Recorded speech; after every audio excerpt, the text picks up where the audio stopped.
मेरे पास एक जादुई खजाना कड़ाहा था। उसमें चाहे जो भी डालो उसमें क्वालिटी या क्वांटिटी का एवोल्यूशन हो जाता था। एक लो ग्रेड स्पिरिट स्टोन को कड़ाहे में डालने पर वह 10 हाई ग्रेड स्पिरिट स्टोन्स में बदल जाती थी। एक येलो रैंक स्पिरिट फ्रूट डालने पर वह हेवन रैंक स्पिरिट फ्रूट बन जाता था। एक थर्ड रैंक मैजिकल बीस्ट को कड़ाहे में डालने पर वह 9th रैंक डिवाइन बीस्ट बन गया। लेकिन फिर भी मैं संतुष्ट नहीं था। अचानक मेरे मन में एक साहसी ख्याल आया, अगर मैं खुद इस क्रिएशन कॉल्ड्रन में कूद जाऊं तो क्या मेरी कल्टीवेशन टैलेंट पूरी तरह बदल जाएगी। अभी मेरी कल्टीवेशन सिर्फ की रिफाइनिंग सेकंड लेयर तक थी। मुझे सबसे बेसिक स्पेल्स तक नहीं आते थे। हाई रैंक बीस्ट की बात तो दूर, अगर कोई छोटा बीस्ट भी मिल जाए तो मुझे जान बचाकर भागना पड़ता था। सुरक्षित रहने के लिए मैंने पहले चींटी और कैटरपिलर पर एक्सपेरिमेंट करने का फैसला किया, यह देखने के लिए कि जीवित प्राणी कड़ाहे में जाने के बाद कैसे बदलते हैं। मैंने एक काली चींटी को कड़ाहे में फेंका। कड़ाहा हल्का गर्म हुआ और उसमें से लाल रोशनी चमकी। चींटी का शरीर अचानक 10 गुना बड़ा हो गया। उसका पूरा शरीर चमकदार लाल रंग में बदल गया और उसकी सतह पर बारीक पैटर्न्स उभर आए। कड़ाहे की दीवार पर धीरे धीरे जानकारी दिखाई दी। Fire pattern, blood and fire attribute spiritual power से युक्त, काटते समय जल्दी हुई ऊर्जा छोड़ी है। मैंने उसे एक टहनी से हल्का सा छुआ। उसने तुरंत टहनी को काट लिया। पूरी टहनी पल भर में आग की लपटों में घिर गई और देखते ही देखते राख बन गई। मेरा दिल दहल गया। बड़ी मुश्किल से कई वार करने के बाद मैंने उस म्यूटेटेड चींटी को मार गिराया। इसके बाद मैंने एक हरे रंग का कैटरपिलर पकड़कर कड़ाहे में फेंक दिया। इस बार कड़ाहे से हल्की बैंगनी रोशनी निकली। कैटरपिलर का आकार कई गुना बढ़ गया। उसका हरा रंग गायब होकर डरावने गहरे बैंगनी रंग में बदल गया। उसके शरीर से चिपचिपा पॉइजन निकलने लगा, जिसे देखकर ही शरीर में सिहरन दौड़ जाए। कड़ाहे की दीवार पर फिर जानकारी उभरी। पॉइजन डिवाउरिंग इंसेक्ट, शरीर में घातक पॉइजन भरा हुआ है, जिसे की रिफाइनिंग अर्ली स्टेज कल्टीवेटर्स भी मुश्किल से झेल सकते हैं। मैंने उसे टहनी से बाहर निकाला और एक पैर से कुचल दिया। उसका पॉइजन जमीन पर गिरते ही उसे खा गया और वहां एक छोटा सा काला गड्ढा बन गया। अब मुझे पूरा यकीन हो गया था कि यदि कोई इंसान इस कड़ाहे में जाए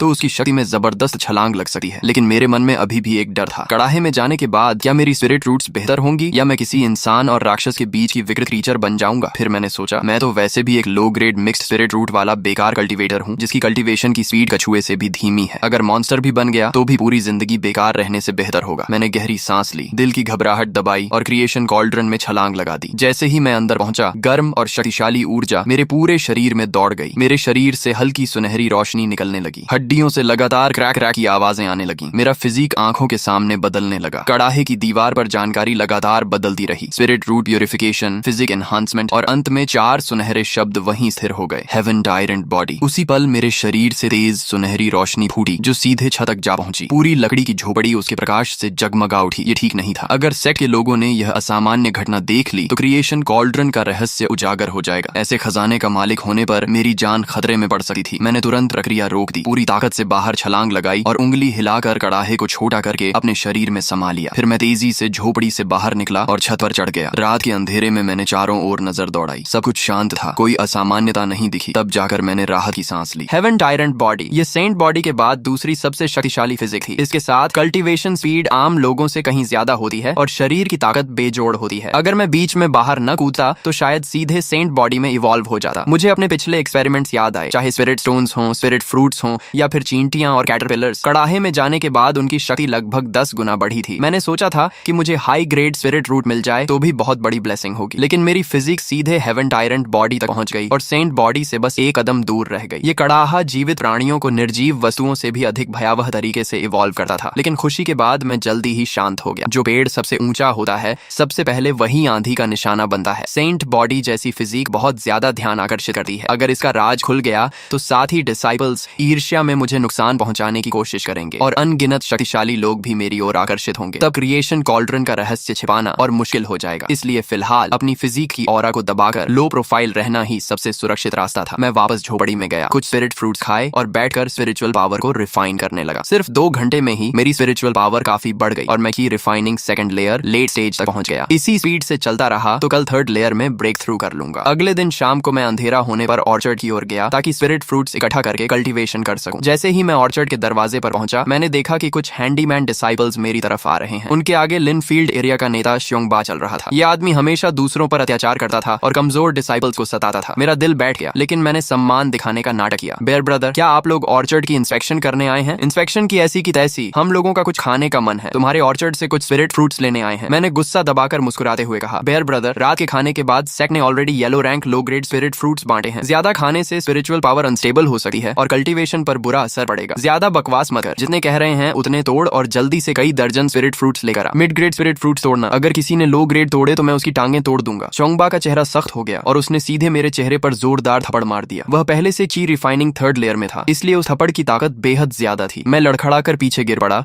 और मेरे मुंह के कोने से तुरंत खून निकलने लगा। मेरे दिल में आग की तरह गुस्सा भड़क उठा। मेरा मन कर रहा था कि अभी उसी पर टूट पड़ूं, लेकिन मुझे साफ पता था कि शोंगबा ची रिफाइनिंग थर्ड लेयर में था और उसके आसपास के साथी भी की रिफाइनिंग सेकंड लेयर के कल्टीवेटर्स थे। मैं सिर्फ सेकंड लेयर लेट स्टेज में था। मेरे जीतने की कोई संभावना नहीं थी, इसलिए मैंने अपमान सहते हुए होंठों से खून पोंछा और धीमी आवाज में कहा, बेयर ब्रदर, मेरी गलती माफ कर दीजिए, मैं अभी स्पिरिट फ्रूट तोड़ कर लाता हूँ। शोंगबा ने ठंडी हंसी हंसते हुए मेरी पीठ पर जोरदार लात मारी और बोला, जल्दी कर, समय मत बर्बाद कर, अगर हमारी दावत में देरी हुई तो तेरे लिए अच्छा नहीं होगा। मैं पीठ के दर्द को सहते हुए धीरे धीरे उठा। मेरे दिल में नफरत का तूफान उमड़ रहा था। कल्टीवेशन वर्ल्ड सच में वीक रे स्ट्रॉन्ग रूल वाला संसार था। सेक्ट के अंदर भी अगर ताकत नहीं हो तो लोग तुम्हें रौंद देते हैं। मैं सोच भी नहीं सकता था कि सेक्ट के बाहर की दुनिया कितनी खूनी और क्रूर होगी। आज का यह अपमान मैं याद रखूंगा। एक दिन इसका बदला 10 गुना नहीं 100 गुना लौटाऊंगा। मैं तेजी से ऑर्चर्ड में गया और 40-50 मिड ग्रेड स्पिरिट फ्रूट तोड़कर एक थैले में भर लाया। शोंगबा ने थैला लिया, उसे हाथ में उछाल कर तौला और संतुष्ट होकर मुस्कुराया, समझदार हो तुम, चलो भाइयों, कुछ दिनों बाद फिर आएंगे। मैं वहीं खड़ा रहा और उन्हें रात के अंधेरे में गायब होते देखता रहा। मेरी आंखों में ठंडी किलिंग इंटेंट चमक रही थी। झोपड़ी में लौटने के बाद मैंने समय बर्बाद नहीं किया, तुरंत बैठकर कल्टीवेशन शुरू कर दी और पूरी ताकत से स्पिरिचुअल पावर रिफाइन करने लगा। 1 घंटे बाद मेरे शरीर में स्पिरिचुअल पावर का विस्फोट हुआ और मैं सफलतापूर्वक ची रिफाइनिंग थर्ड लेयर में पहुंच गया। इसी स्पीड से चलता रहा तो 2 महीने के अंदर ची रिफाइनिंग बी तक पहुंच सकता हूँ। शोंगबा, इंतजार कर, जब मैं ची रिफाइनिंग 5th लेयर में पहुंचूंगा तो अपने हाथों से तुझे सबक सिखाऊंगा और आज के अपमान का हिसाब बराबर करूंगा। लेकिन उससे पहले मुझे एक और जरूरी काम करना था। अब मैं ची रिफाइनिंग थर्ड लेयर में पहुंच चुका था। सेक्ट के नियमों के अनुसार अब मैं जनरल अफेयर्स स्टूवर्ड से फर्स्ट ग्रेड स्पेल प्राप्त कर सकता था। स्पेल्स के बिना कल्टीवेशन बढ़ जाने पर भी पूरी ताकत नहीं दिखाई जा सकती थी। मुझे यह भी पता था कि सेक्ट हर महीने की 15 तारीख को आउटर डिसाइबल प्रमोशन एग्जाम आयोजित करता है। 3 शर्तों में से कोई एक पूरी करने पर प्रमोशन मिल जाता है। पहली, यदि किसी के पास हाई ग्रेड स्पिरिट रूट हो तो बिना कल्टीवेशन के भी वह आउटर डिसाइबल बन सकता है। दूसरी, कल्टीवेशन ची रिफाइनिंग थर्ड लेयर या उससे ऊपर हो और उम्र 25 साल से कम हो। तीसरी, एल्केमी, आर्टिफैक्ट रिफाइनिंग, फॉर्मेशन या बीज टाइमिंग जैसे क्षेत्रों में विशेष टैलेंट हो। अब मैं दूसरी शर्त पूरी कर चुका था। अगले महीने की 15 तारीख को मैं जरूर परीक्षा दूंगा। अगली सुबह मैं हमेशा की तरह ऑर्चर्ड में घास साफ कर रहा था और खाद डाल रहा था, लेकिन दिमाग में सिर्फ एक ही बात चल रही थी कि शोंगबा से बदला कैसे लिया जाए। उसके साथ हमेशा कुछ साथी रहते थे और उसकी कल्टीवेशन भी मुझसे ज्यादा थी। अगर मैं खुलेआम हमला करता तो बदला लेने के बजाय सेक्ट मुझे फेलो डिसाइपल्स पर हमला करने के अपराध में सजा दे देता। मुझे ऐसा तरीका चाहिए था जिससे शोंगबा चुपचाप खत्म हो जाए और किसी को शक भी ना हो। तभी मेरी नजर एक कैटरपिलर पर पड़ी जो पेड़ के नीचे रेंग रहा था। मुझे तुरंत अपने पिछले एक्सपेरिमेंट याद आ गए। उसी क्षण मेरे दिमाग में एक योजना कौन थी। अगर मैं क्रिएशन कॉल्ड्रन का इस्तेमाल करूं तो सेक्ट चाहे जितनी जांच करे यही सोचेगा कि उसे किसी जंगली पॉइजनस इंसेक्ट ने मारा है। किसी को भी मुझ पर शक नहीं होगा। लेकिन एक समस्या थी, मैं म्यूटेटेड पॉइजनस इंसेक्ट को अपने आदेश कैसे मानने पर मजबूर करूंगा। सेक्ट के एल्डर्स के पास अपने स्पिरिट बीस्ट्स होते थे, उन्हें वश में करने के कई तरीके थे। मेंटल कॉन्ट्रैक्ट, घायल करके सबमिशन करवाना, विशेष ट्रेजर्स या सीक्रेट टेक्निक्स का उपयोग करना। इसके अलावा एक और सीधा तरीका था, ब्लड रिकॉग्निशन। जैसे ट्रेजर्स पर ब्लड रिकॉग्निशन किया जाता है वैसे ही अपने खून के जरिए मैजिकल बीस्ट से कनेक्शन बनाया जाता है। अगर मैं पहले किसी जीव पर अपना खून डालूं और फिर उसे क्रिएशन कॉल्ड्रन में रिफाइन करूं तो क्या वह सीधे मुझे अपना मास्टर मान लेगा? मैंने तय किया कि रात में वापस जाकर इस थ्योरी को टेस्ट करूंगा। पहले एक कैटरपिलर पर एक्सपेरिमेंट करूंगा। मैं यही सोच रहा था कि दूर से कदमों की आवाज आई। मैंने देखा कि स्टीवर्ट ज़ाओ तियन कुछ हैंडीमैन डिसाइपल्स के साथ ऑर्चर्ड की ओर आ रहा था। वे स्पिरिट फ्रूट्स तोड़ने आए थे। ये श्वन, इधर आकर स्पिरिट फ्रूट्स तोड़ने में मदद करो, ज़ाओ तियन ने आवाज लगाई। मैंने तुरंत काम छोड़ा और तेजी से वहां पहुंच गया। ज़ाओ तियन ने ऑर्चर्ड के स्पिरिट फ्रूट ट्रीज पर नजर डाली और उसकी भौहें सिकुड़ गईं। तुमने कल मिड ग्रेड स्पिरिट फ्रूट्स चुराकर तो नहीं खाए? मेरा दिल धक से रह गया, लेकिन मैंने तुरंत जवाब दिया, स्टीवर्ट ज़ाओ, आप मुझ पर गलत इल्जाम लगा रहे हैं। मिड ग्रेड स्पिरिट फ्रूट्स तो आउटर डिसाइपल्स के लिए होते हैं। चाहे मेरे पास कितना भी साहस क्यों ना हो, मैं उन्हें चुराने की हिम्मत नहीं कर सकता। मैं शोंगबा के बारे में सब बताना चाहता था, लेकिन फिर मैंने अपना इरादा बदल दिया। शोंगबा जरूर अक्सर ज़ाओ तियन को रिश्वत देता होगा। अगर मैंने शिकायत की भी तो ज़ाओ तियन कुछ नहीं करेगा। उल्टा वह सारी बात शोंगबा को बता देगा और शोंगबा मुझसे और ज्यादा नफरत करने लगेगा। वैसे भी मैं उसे गुप्त रूप से खत्म करने की योजना बना रहा था। ऐसे समय पर खुला टकराव करना ठीक नहीं था। अगर बाद में शोंगबा मर गया तो सबसे पहला शक मुझ पर ही आएगा। ज़ाओ तियन ने फिर पूछा, अगर तुमने नहीं खाया तो स्पिरिट फ्रूट्स इतने कम कैसे हो गए? मैंने शांत स्वर में कहा, स्टीवर्ट ज़ाओ, मैंने सच में नहीं खाया। आप खुद सोचिए, अगर आपको कमी साफ दिखाई दे रही है तो कम से कम 50 से ज्यादा फ्रूट्स गायब होंगे। मैं सिर्फ की रिफाइनिंग थर्ड लेयर का कल्टीवेटर हूँ। चाहे कितना भी खाऊं, एक रात में इतने स्पिरिट फ्रूट्स नहीं खा सकता। ज़ाओ तियन ने फिर पूछा, क्या कल रात तुम्हें कोई आवाज सुनाई दी थी? क्या किसी ने स्पिरिट फ्रूट्स चुराए हैं? मैंने मासूम बनने का नाटक करते हुए कहा, सोने से पहले मैंने ऑर्चर्ड की जांच की थी, सब कुछ सामान्य था। उसके बाद मैं सो गया, फिर क्या हुआ मुझे नहीं पता। ज़ाओ तियन काफी देर तक पूछताछ करता रहा, लेकिन उसे कोई जवाब नहीं मिला। आखिर उसने कहा, ठीक है, अब मैं समझ गया, आगे से रात में ज्यादा सतर्क रहना। अगर कोई कोई हलचल सुनाई दे तो तुरंत बाहर निकलकर जांच करना। अगर दोबारा स्पिरिट फ्रूट्स गायब हुए तो तुमसे जवाब मांगा जाएगा। मैंने तुरंत सिर झुकाया। जी स्टीवर्ड जाओ, आपकी सलाह के लिए धन्यवाद। जाओ तियान और बाकी डिसाइपल्स स्पिरिट फ्रूट्स लेकर चले गए। उनके जाते ही मैंने ऑर्चर्ड से एक कैटरपिलर पकड़ा और कुछ मधुमक्खियां भी कपड़े में लपेटकर चुपचाप झोपड़ी में ले आया। मैंने क्रिएशन कॉल्ड्रन को छोटा करके मेज पर रखा, फिर अपनी उंगली पर हल्का सा घाव किया और कुछ बूंदें खून की कैटरपिलर पर टपका दी। इसके बाद मैंने उसे कॉल्ड्रन में फेंक दिया। कॉल्ड्रन से हल्की लाल रोशनी निकली। एक चमक के साथ कैटरपिलर का शरीर कई गुना बड़ा हो गया। उसका पूरा शरीर आग की तरह लाल हो गया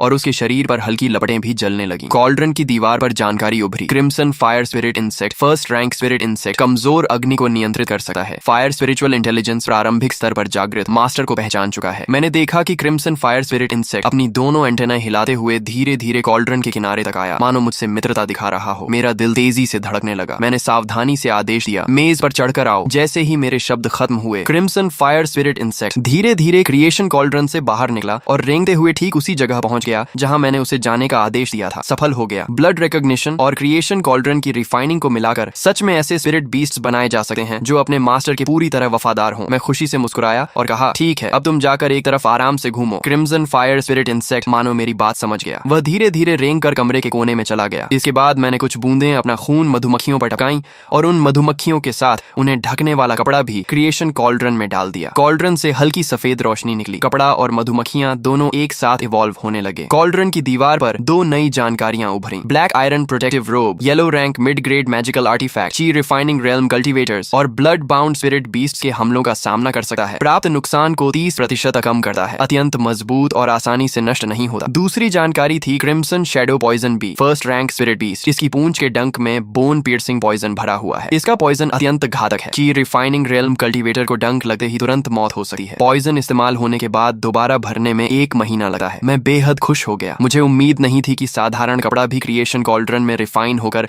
मैजिकल आर्टिफैक्ट बन सकता है। हालांकि ब्लैक आयरन प्रोटेक्टिव रोब का रंग पहले से काफी गहरा होकर काला हो गया था। यह ज्यादा ध्यान आकर्षित नहीं करता था, लेकिन फिर भी किसी को शक हो सकता था, इसलिए मुझे भविष्य में इसे सावधानी से पहनना होगा। तभी एक गहरे लाल रंग की पॉइजन बी कपड़े के अंदर से बाहर निकली। उसके पंखों से लगातार भनभनाहट की आवाज आ रही थी। वह मेरे सामने हवा में स्थिर होकर बड़ी शांति से मुझे देखने लगी। मैं अनजाने में एक कदम पीछे हट गया और पूरा शरीर सतर्क हो गया। मुझे डर था कि कहीं वह मुझ पर हमला न कर दे। मैंने धीरे से हाथ बढ़ाया और आदेश दिया, जाकर बिस्तर के पास बैठो। मेरे शब्द खत्म होते ही क्रिम्सन शैडो पॉइजन बी भनभनाती हुई बिजली जैसी गति से उड़कर बिस्तर के पास पहुंच गई। उसकी स्पीड इतनी तेज थी कि मैं खुद भी हैरान रह गया। मेरे मन में तुरंत एक विचार आया, इतनी स्पीड के साथ की रिफाइनिंग 5th लेयर का कल्टीवेटर भी इसके हमले से बच नहीं पाएगा। अगर इसका इस्तेमाल चोंग बा को खत्म करने के लिए किया जाए तो सफलता लगभग निश्चित होगी। मैंने फिर आदेश दिया, वापस आओ। क्रिम्सन शैडो पॉइजन बी तुरंत उड़कर मेरे पास लौट आई। इसके बाद मैंने 3 और मधुमक्खियां पकड़ी और उसी तरीके से उन्हें भी क्रिम्सन शैडो पॉइजन बीज में बदल दिया ताकि जरूरत पड़ने पर अतिरिक्त सहायता मिल सके। अब मेरे पास कुल 4 पॉइजन बीज थी। इन चारों के साथ अगर मेरा सामना की रिफाइनिंग 5th लेयर के कल्टीवेटर से भी हो जाए तो मेरे पास लड़ने की क्षमता होगी। उसी दिन रात के खाने के बाद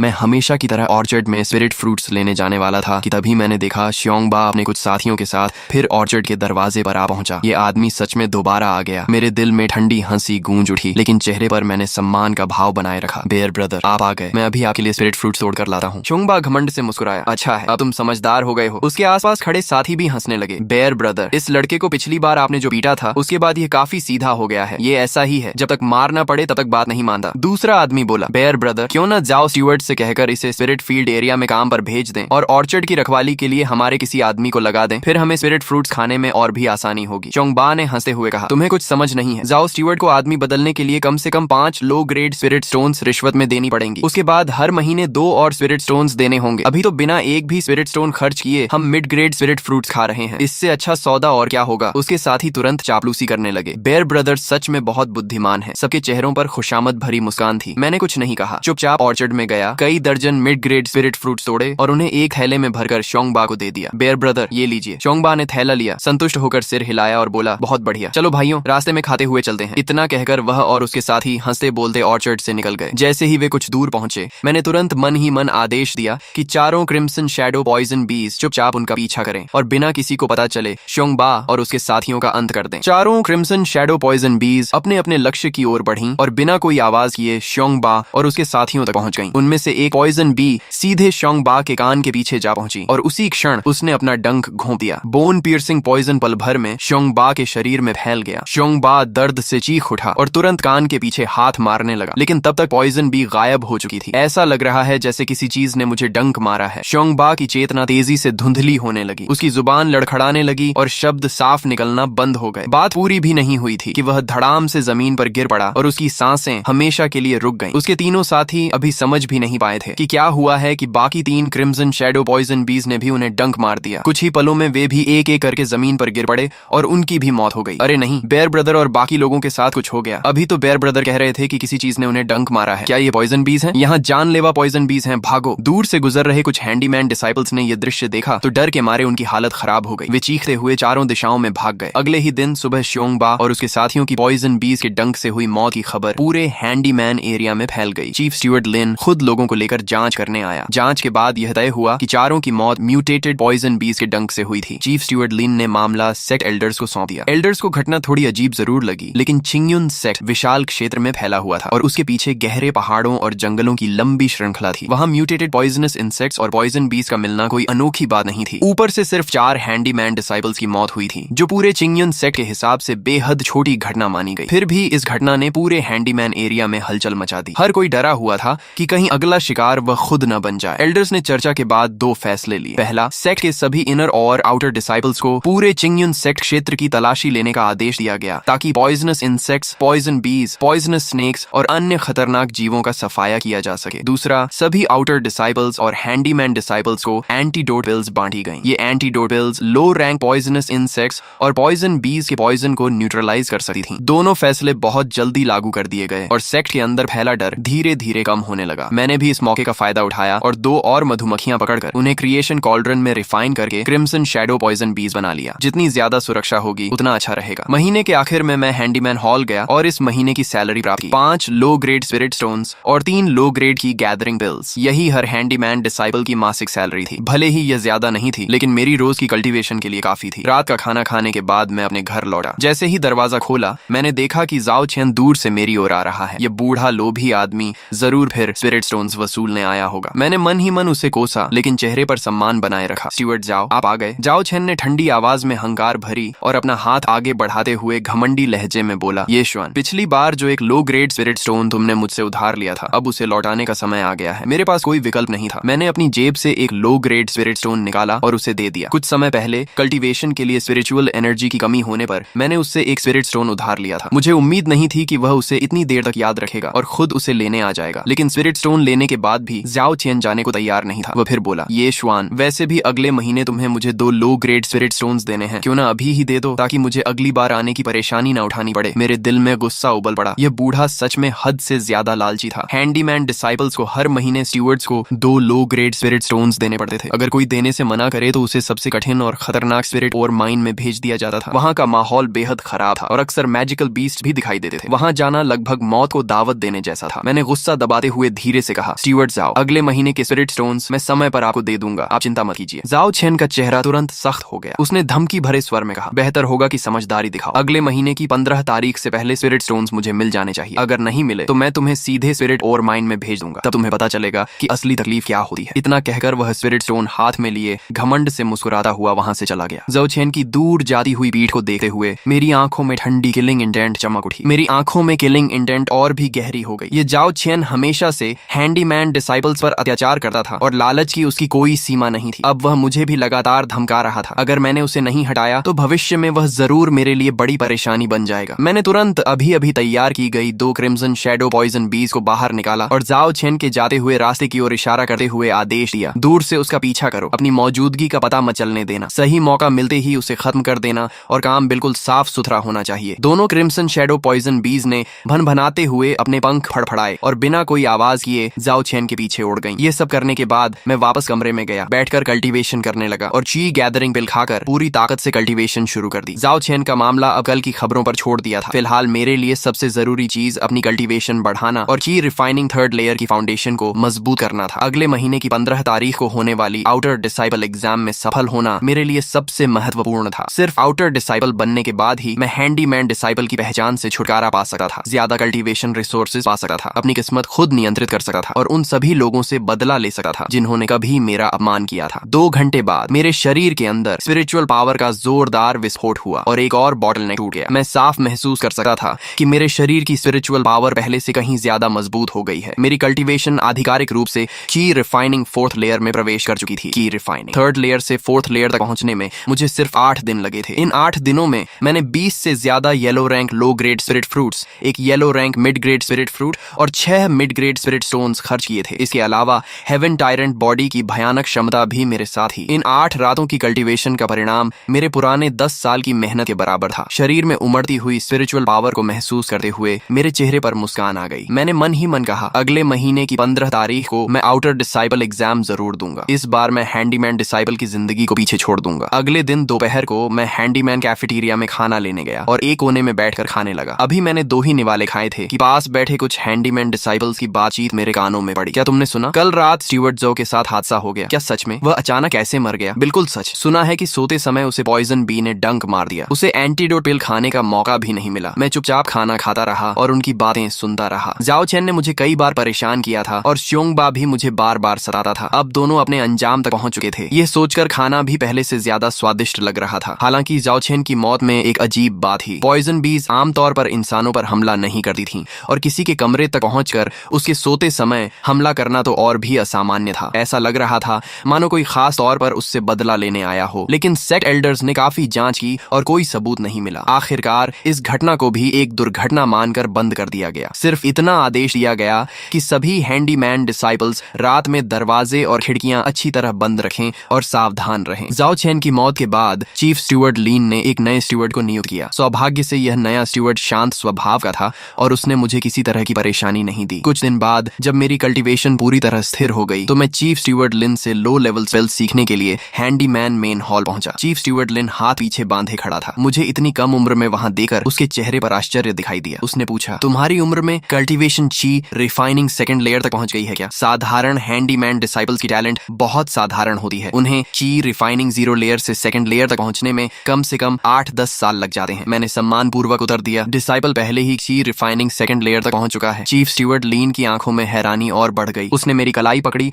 और स्पिरिचुअल पावर मेरे शरीर में भेजी। कुछ क्षण बाद उसने तुरंत मेरा हाथ छोड़ दिया। उसके चेहरे पर साफ साफ आश्चर्य लिखा हुआ था। की रिफाइनिंग 4th लेयर, तुम्हारी कल्टीवेशन स्पीड तो अविश्वसनीय है। अगर ऐसा है तो अब तक स्पेल्स सीखने क्यों नहीं आए? मैंने जवाब दिया, डिसाइपल को पहले यह नहीं पता था कि ची रिफाइनिंग 2nd लेयर पर पहुंचते ही चीफ स्टीवर्ड से स्पेल्स सीखी जा सकती हैं, इसलिए आज तक आने का अवसर नहीं मिला। चीफ स्टीवर्ड लिन ने सिर हिलाया। उसे मेरे मिक्स्ड स्पिरिट रूट्स पर अफसोस जरूर था, लेकिन वह मेरी क्षमता से प्रभावित भी था। फिर वह मुझे हैंडीमैन लाइब्रेरी ले गया और मुझे फायर एलिमेंट की एक लो लेवल स्पेल मैनुअल दी। उसने चेतावनी दी कि 7 दिनों के भीतर इसे वापस करना होगा। मैं तुरंत ऑर्चर्ड वाली अपनी झोपड़ी में लौट आया और मैनुअल खोलकर पढ़ने लगा। उसमें 3 बेसिक फायर स्पेल्स लिखी थी, फ्लेम स्पेल, फायरबॉल स्पेल और fire ring spell. Flame spell सबसे आसान थी, बस आग पैदा कर लेना ही इसकी सफलता मानी जाती थी। फायरबॉल स्पेल में आग को एक गेंद का रूप देकर नियंत्रित करना पड़ता था, जबकि फायर रिंग स्पेल में अपने शरीर को केंद्र बनाकर आग का घेरा बनाना होता था। केवल आधे घंटे के अंदर मेरे हाथ की हथेली पर रुई के गोले जितनी एक छोटी लौ प्रकट हो गई जो लगातार नाच रही थी। मैंने सफलतापूर्वक फ्लेम स्पेल सीख ली थी। चौथे दिन दोपहर को मैंने बाकी काम छोड़कर पूरी तरह फायरबॉल स्पेल का अभ्यास शुरू कर दिया। ये फ्लेम स्पेल से कठिन जरूर थी, लेकिन 1 घंटे बाद मैं भी मुट्ठी जितना बड़ा फायरबॉल छोड़ने में सफल हो गया। तीसरे दिन तक मैंने फायर रिंग स्पेल भी पूरी तरह सीख ली। स्पिरिचुअल पावर चलाते ही मेरे चारों ओर जल्दी हुई आग का घेरा बन जाता था। अगले आधे महीने में मैं लगातार लाइब्रेरी जाता रहा और वाटर एलिमेंट, अर्थ एलिमेंट तथा अन्य कई बेसिक स्पेल मैनुअल्स बदल बदल कर सीखता रहा। हर दिन 1 घंटा स्पेल्स का अभ्यास करता, दिन में काम करता और रात में कल्टीवेशन टेक्निक पर ध्यान लगाता। धीरे धीरे मेरी कल्टीवेशन भी की रिफाइनिंग 5th लेयर तक पहुंच गई। अब मैं सिर्फ आउटर डिसाइबल एग्जाम का इंतजार कर रहा था। हर महीने की 15 तारीख चिंगयुन सेक्ट में आउटर डिसाइबल एग्जाम का दिन होता था। ची रिफाइनिंग 3rd लेयर या उससे ऊपर के सभी हैंडीमैन डिसाइबल्स इसमें भाग ले सकते थे। एग्जाम एक विशाल खुले मैदान में आयोजित किया गया था। मैदान के बीचों बीच एक आदमी जितनी ऊंची काली टेस्टिंग स्टोन रखी हुई थी। एग्जाम की देखरेख एल्डर चेन कर रहे थे। चीफ स्टीवर्ड लिन भी उनके पास खड़ा था और कुछ आउटर डिसाइबल्स सुरक्षा में तैनात थे। चारों ओर तमाशा देखने आए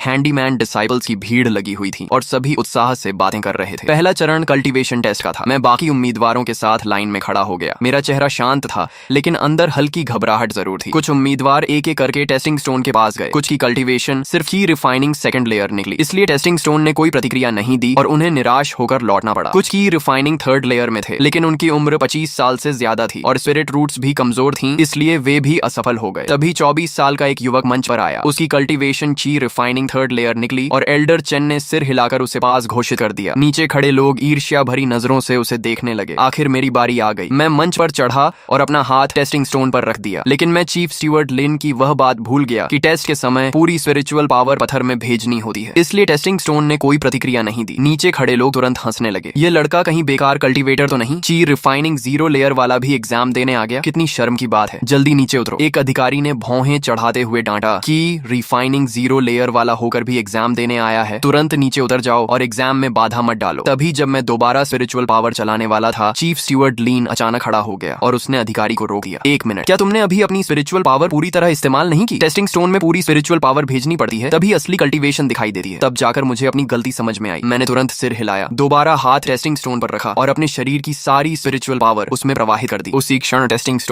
स्टोन के नीचे एक लाइट स्ट्राइप चमक उठी, फिर 2, 3 और अंत में 4 लाइट स्ट्राइप्स उभर आईं और वहीं रुक गईं। ची रिफाइनिंग 4th लेयर। नीचे खड़े लोगों की हंसी अचानक रुक गई और सभी लोग हैरानी और शौक से मेरी तरफ देखने लगे। जो पहले मेरा मजाक उड़ा रहे थे, वे सब शर्म से लाल हो गए और कुछ भी नहीं बोल पाए। ली जिशी के चेहरे पर भी असहजता और हल्की नाराजगी दिखी और उसने कहा कि रिफाइनिंग 4th लेयर क्वालिफाइड, अगला चैनेल्डर के पास जाकर रजिस्ट्रेशन करो। मैं आगे बढ़ा और चैनेल्डर के सामने पहुंचा। उन्होंने मुझे ऊपर से नीचे तक देखा और शांत स्वर में पूछा, नाम उम्र? मैंने सम्मान से जवाब दिया, डिसाइपल ये श्वेन, उम्र 18 वर्ष। उन्होंने हल्की नजर से मुझे देखा। उनके चेहरे पर थोड़ा अफसोस था, लेकिन उन्होंने ज्यादा कुछ नहीं पूछा और मेरी डिटेल्स दर्ज करके मुझे एक तरफ खड़ा होने को कह दिया। एग्जाम खत्म होने तक मेरे सहित कुल 3 लोग पास हुए। हम तीनों चैन एल्डर के साथ आउटर सेट हॉल की ओर गए, जहां हमारी आइडेंटिटी चेंज की ऑफिशियल प्रोसेस होनी थी। हैंडीमैन डिसाइपल से आउटर डिसाइपल बनना एक बहुत बड़ा बदलाव था। ये पूरी जिंदगी बदल देने वाला स्टेप था। मुझे कई रिवॉर्ड्स मिले, जिनमें 2 सेट्स आउटर डिसाइपल यूनिफॉर्म्स, एक upper grade mortal weapon Qingfeng sword, 2 manuals Qingyun sword technique और चिंगयुन ची रिफाइनिंग टेक्निक, एक स्टोरेज बैग, एक outer disciple identity token, 20 low grade spirit stones, 10 yellow rank mid grade qi gathering pills और 2 yellow rank high grade spirit fruits शामिल थे। इसके अलावा outer disciples को हर महीने फिक्स्ड अलाउंस भी मिलता था, जिसमें 20 low grade spirit stones, 1 mid grade spirit stone, 10 mid grade ची पिल्स और 10 हाई ग्रेड स्पिरिट फ्रूट्स शामिल थे। चेन एल्डर ने बताया कि आज से तुम मिस्टीरियस मिस पीक के आउटर सेक्ट डिसाइपल हो और इसी पीक का मैं एल्डर हूँ और जाओ जिशी भी इसी पीक में काम करता है। आगे उससे तुम्हें डील करना होगा। मैंने सिर झुकाकर कहा, डिसाइपल ओबेज एल्डर्स ऑर्डर्स। मन ही मन मैंने सोचा कि आगे चलकर शायद मुझे जाओ जिशी से फिर सामना करना पड़े, इसलिए मुझे और सतर्क रहना होगा। दोपहर के खाने के बाद मैं अपने ऑर्चर्ड वाले वुडन हाउस वापस आया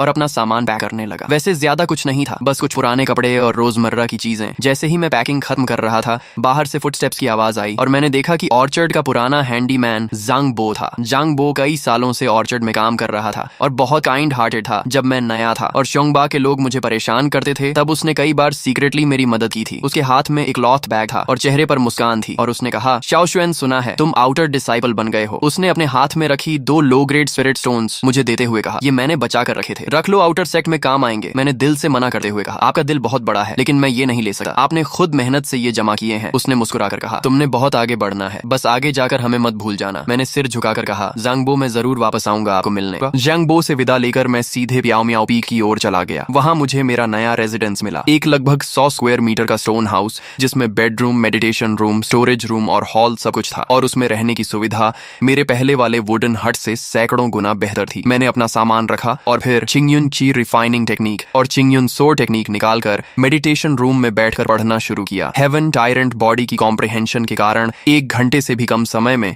मैंने दोनों टेक्निक्स को पूरी तरह समझ लिया और अभ्यास के योग्य हो गया। इसके बाद मैंने अपने अंदर मौजूद क्रिएशन कॉल्ड्रन को समन किया और जो भी रिवॉर्ड में मिले स्पिरिट स्टोन, पिल्स और स्पिरिट फ्रूट्स थे, उन्हें उसमें डाल दिया। एक हल्की चमक के साथ उनकी क्वालिटी और स्ट्रेंथ दोनों बढ़ गईं और मुझे काफी बड़ा फायदा हुआ। इसके बाद मैं ध्यान में बैठ गया और चिंगयुन ची रिफाइनिंग टेक्निक को चलाकर अपनी ची रिफाइनिंग 5th लेयर कल्टीवेशन को स्टेबलाइज किया। 4 दिन की सुबह मैं जल्दी उठा और चिंगफंग सोर्ड लेकर स्टोन हाउस के बाहर खुले मैदान में गया, जहां मैंने आधे घंटे तक चिंगयुन सोर्ड टेक्निक का अभ्यास किया और उसके बेसिक मूव्स को पूरी तरह मास्टर कर लिया। इसके बाद मैं पियाओ मियाओ पी के आउटर सेक्ट हॉल की तरफ गया। जैसे ही मैं प्रैक्टिस एरिया में पहुंचा, कई डिसाइपल्स की नजरें मुझ पर पड़ गईं। कुछ फीमेल डिसाइपल्स मेरी अपीयरेंस देकर धीमे स्वर में बातें करने लगीं, जबकि कुछ मेल डिसाइपल्स, जिन्हें पता चला कि मैं हैंडीमैन बैकग्राउंड से आया हूं, मुझे तिरस्कार भरी नजरों से देखने लगे और कहने लगे कि सिर्फ एक हैंडीमैन है, भले ही आउटर डिसाइपल बन गया हो, उसकी टैलेंट कुछ खास नहीं होगी, वह जल्द ही बेकार साबित होगा। मैंने उनकी बातों पर ध्यान नहीं दिया और बस हल्का सा सिर झुका दिया। तभी एक रेड ड्रेस पहने हुई फीमेल डिसाइपल मेरे पास आई। उसने मुस्कुराते हुए पूछा, जूनियर ब्रदर, क्या तुम नए आए हो? मैंने जवाब दिया, सीनियर सिस्टर, मेरा नाम ये श्वान है, मैं कल ही एग्जाम पास करके हैंडीमैन से आउटर डिसाइपल बना हूँ। उसने मुस्कुराकर कहा, मैं शाओ वानर हूँ, अगर तुम्हें कोई चीज समझ नहीं आए तो मुझसे पूछ सकते हो। दूर खड़े वे मेल डिसाइपल्स जो मेरा मजाक उड़ा रहे थे, ये देखकर और ज्यादा नाराज हो गए और कहने लगे कि ये हैंडीमैन लड़का सिर्फ सुंदर सीनियर सिस्टर से बात करने का मौका ढूंढ रहा है और अगर उसने दोबारा कोशिश की तो उसे सबक सिखाएंगे। मैंने उनकी बातों को नजरअंदाज कर दिया क्योंकि कल्टीवेशन वर्ल्ड में स्ट्रेंथ ही सब कुछ थी और जैसे जैसे मेरी स्ट्रेंथ बढ़ेगी वे खुद मुझसे डरेंगे। कुछ देर बाद Elder chain 5 outer set instructors के साथ बाहर आए और सभी डिसाइपल्स को लाइन में खड़ा कर दिया। उन्होंने कुछ बेसिक इंस्ट्रक्शंस दिए और फिर सभी को फ्री कल्टीवेशन के लिए छोड़ दिया। मैंने अपने क्रिएशन कॉल्ड्रन का इस्तेमाल करके पहले से कलेक्टेड स्पिरिट फ्रूट्स और हर्ब्स उसमें रिफाइन किए और उनकी क्वालिटी बढ़ाई। फिर अगले दिन उन्हें एक्सचेंज करने की योजना बनाई। अगले दिन सुबह जब मैं सोर्ड प्रैक्टिस के बाद बाहर निकलने वाला था, स्याओ वानर सीनियर सिस्टर फिर मेरे पास आई और पूछा कि मैं कहाँ जा रहा हूँ और क्या मैंने माउंटेन पेट्रोल किया है। मैंने सच बताया कि मैं एक्सटर्नल हॉल जा रहा हूँ और पेट्रोल पर नहीं गया था। वह क्यूरियस होकर पूछने लगी कि मैंने इतने स्पिरिट फ्रूट्स और हर्ब्स कैसे कलेक्ट किए, क्या कोई सीनियर डिसाइपल मुझे लेकर गया था। मैंने मुस्कुराकर कहा कि मैंने खुद ही थोड़ा फ्लाइंग सोर्ड टेक्निक सीख लिया है और मैं हवा में उड़ सकता हूँ। इतना कहकर मैंने चिंगफंग सोर्ड को समन किया, हल्के से कूदकर उस पर खड़ा हो गया। स्याओ वानर मुझे उड़ते हुए देखकर हैरान रह गई और उसकी आंखों में आश्चर्य भर गया। उसका चेहरा आश्चर्य से भर गया। ये शिडी, तुम सच में सोर्ड कंट्रोल करके उड़ सकते हो? आमतौर पर आउटर डिसाइपल्स को कम से कम की रिफाइनिंग 6th लेयर तक जाना पड़ता है, तभी वे सही तरीके से फ्लाइंग सोर्ड कंट्रोल कर पाते हैं और तुम तो अभी की रिफाइनिंग 5th लेयर में हो ना। मैंने हल्की मुस्कान के साथ ज्यादा कुछ एक्सप्लेन नहीं किया और स्याओ वानर को हाथ जोड़कर कहा, सीनियर सिस्टर मैं अब चलता हूँ, और फिर चिंगफंग सोर्ड पर सवार होकर सीधे आउटर सेट हॉल की तरफ उड़ गया। पीछे सिर्फ एक स्टंड स्याओ वानर रह गई। आउटर सेट हॉल पहुंचकर मैं मटेरियल एक्सचेंज काउंटर पर गया और जो भी रिफाइंड स्पिरिट फ्रूट्स और हर्ब्स थे उन्हें निकाल कर एक्सचेंज किया और मुझे 125 लो ग्रेड स्पिरिट स्टोन्स मिले। इसके बाद मैं ट्रेजर पवेलियन गया और स्पिरिट फ्रूट्स हर्ब्स इंसाइक्लोपीडिया और बीस्ट इलस्ट्रेशन कंपेंडियम उधार लिया। ये दोनों बुक्स मुझे स्पिरिट प्लांट्स और बीस्ट्स को पहचानने में मदद करेंगे और फ्यूचर एक्सप्लोरेशन के लिए बहुत यूजफुल थे। वापस मियाओ मियाओ पीक वाले रेजिडेंस में आकर मैंने दरवाजा बंद किया और फिर क्रिएशन कॉल्ड्रन को समन किया। 125 लो ग्रेड स्पिरिट स्टोन्स और पहले बचे हुए 22 लो ग्रेड स्पिरिट स्टोन्स को एक साथ उसमें डाल दिया। 2 राउंड्स ऑफ रिफाइनमेंट के बाद मुझे 18 हाई ग्रेड स्पिरिट स्टोन्स और 899 रिफाइंड यूनिट्स प्राप्त हुए, जो एक बहुत बड़ा प्रॉफिट था। अगले 4 दिनों तक मैं दोनों बोरोड बुक्स पढ़ता रहा और साथ साथ चिंगयुन ची रिफाइनिंग टेक्निक और चिंगयुन सोर्ड टेक्निक का अभ्यास करता रहा। हर दिन स्पिरिट स्टोन्स की एनर्जी अब्सॉर्ब करता रहा। हेवन टायरेंट बॉडी की कॉम्प्रिहेंशन की वजह से मैंने बहुत जल्दी सब कुछ याद कर लिया और मेरी कल्टीवेशन भी ची रिफाइनिंग 7th लेयर तक पहुंच गई। अपने अंदर बढ़ती हुई स्पिरिचुअल पावर को महसूस करते हुए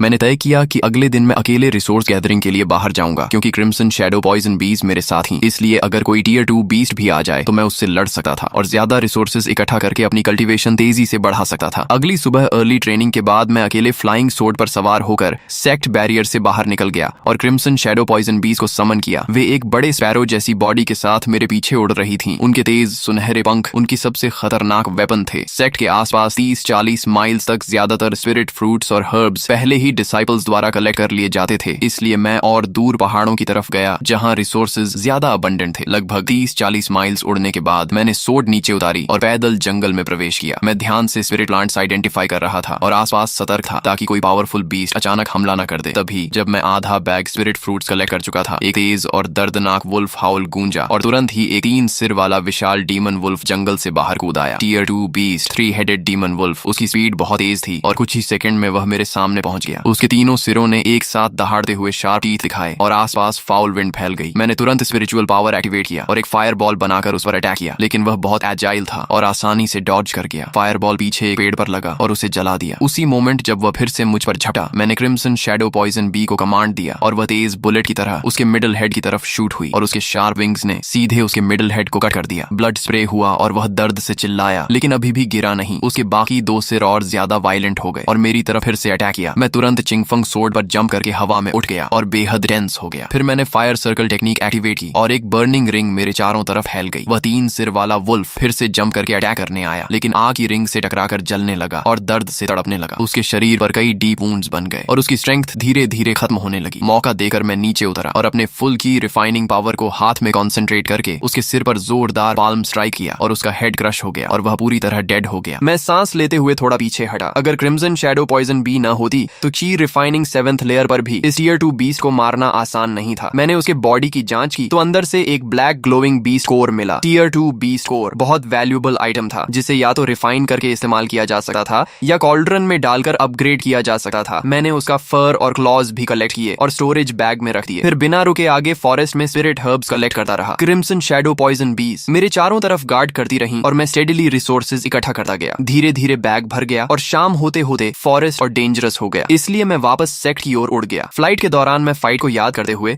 अपनी चीज स्टेबलाइज करता रहा और मुझे महसूस हुआ कि मेरी कंट्रोल और स्मूथ हो रही है और शायद मैं जल्द ही की रिफाइनिंग 8th लेयर में ब्रेक थ्रू कर सकता हूँ। प्याओ मियाओ पीक वापस पहुंचकर मैंने किसी को डिस्टर्ब किए बिना अपने रूम में एंट्री की और क्रिएशन कॉल्ड्रन समन करके आज के सभी रिसोर्सेज उसमें डाल दिए। पहले उस टीयर 2 बीस्ट कोर को डालते ही वह इंस्टेंटली रिफाइन हो गया और एक purer purple glowing beast core में बदल गया। अब ये tier 3 low grade beast core बन चुका था। ये देखकर मैं बहुत खुश हुआ क्योंकि इसकी वैल्यू कई गुना बढ़ चुकी थी और इसे या तो अब्सॉर्ब किया जा सकता था या हाई प्रॉफिट के लिए एक्सचेंज किया जा सकता था। इसके बाद मैंने आज के कलेक्टेड स्पिरिट फ्रूट्स और स्पिरिट हर्ब्स, 3-हेडेड डीमन वुल्फ के फर और क्लॉज और बचे हुए लो ग्रेड स्पिरिट स्टोन्स सबको एक एक करके क्रिएशन कॉल्ड्रन में डालकर रिफाइन किया। थोड़ी देर की प्रोसेसिंग के बाद स्पिरिट फ्रूट्स और हर्ब्स कई yellow rank high grade spirit fruits और स्पिरिट हर्ब्स में बदल गए, जबकि वुल्फ के फर और क्लॉज भी हाई क्वालिटी मटेरियल्स में रिफाइन हो गए और स्पिरिट स्टोन्स से 5 हाई ग्रेड स्पिरिट स्टोन्स और कई दर्जन मिड ग्रेड स्पिरिट स्टोन्स प्राप्त हुए। स्टोरेज बैग में इतने सारे रिसोर्सेज देकर मेरे होंठों पर हल्की मुस्कान आ गई क्योंकि इस क्रिएशन कॉल्ड्रन के साथ मुझे कल्टीवेशन रिसोर्सेज की कोई कमी नहीं हो सकती थी। मैंने एक yellow rank high grade spirit fruit और एक हाई ग्रेड स्पिरिट स्टोन निकाला और बिना देर किए थियन्यून रिफाइनिंग टेक्निक चलाकर उनके स्पिरिचुअल एनर्जी को अब्सॉर्ब करना शुरू कर दिया। स्पिरिट फ्रूट और स्पिरिट स्टोन की एनर्जी लगातार मेरे शरीर में प्रवेश करने लगी और मेरी मेरिडियंस को नरिश करने लगी। हेवन टायरेंट बॉडी पूरी ताकत से एक्टिवेट हो गया